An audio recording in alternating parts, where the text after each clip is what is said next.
আমার কথা আমি বলতে পারবো না, আপনি তুলে নিয়ে যাবেন। প্রতিবাদ করতে পারবো না, ভিন্ন মত প্রকাশ করতে পারবো না, আপনি আমাদেরকে রাজাকার বলে গালি দিবেন। রাজাকার শব্দটা প্রকাণ্ড একটা গালি, যাকে তাকে দেবেন না। আমি অনুরোধ করছি না, আপনাদেরকে বলে দিচ্ছি।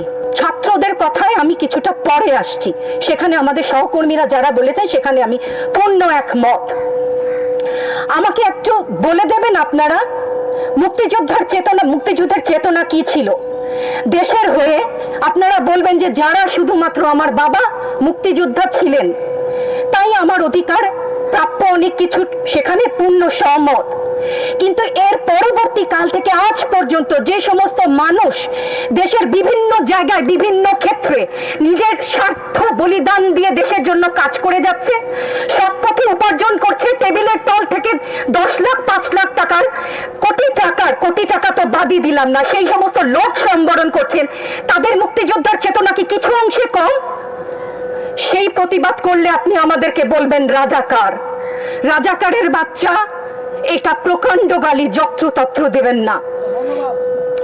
আর আমার ছাত্র ছাত্রীদের গায়ে গুলি কেন? আমি এখানে কেন দাঁড়িয়েছি, কেন আজকে কথা বলছি? কারণ আমি মানুষ, আমি শিক্ষিত একজন মানুষ, আপাদমস্তক ভাবে যাকে শিক্ষা বলেন। সেখানে আমি জানি মুক্তিযোদ্ধার চেতনা যদি কিছু আমার ভেতরে বিদ্যমান থাকে, আমি জানি অন্যায়ের প্রতিবাদ করতে হবে। বিচার চাই না বলেছেন, আমিও একমত। কার কাছে বিচার চাবো, কোথায় বিচার চাবো? আমরা ঘৃণা জানাই।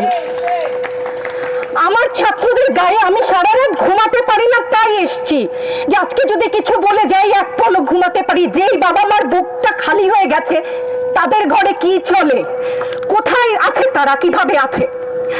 আমার ছাত্রছাত্রী, আমাদের মেয়ে ছাত্রছাত্রীদের উপর যে লাঞ্ছনা হয়েছে, তার বিচার বিধাতা করবেন, তার বিচারের জন্য আমরা নেমেছি। আপনারা আমাদের মুখ বন্ধ করতে পারবেন না। মুক্তিযুদ্ধের চেতনা থেকে জানি, আমরা জন্মেছি একবার, মরবো একবার। ভয় দেখাবেন না। ছাত্রছাত্রীদের উপর জুলুম বন্ধ না করলে পরিণতি ইতিহাস বলে দেয় কারো জন্য ভালো হয় না।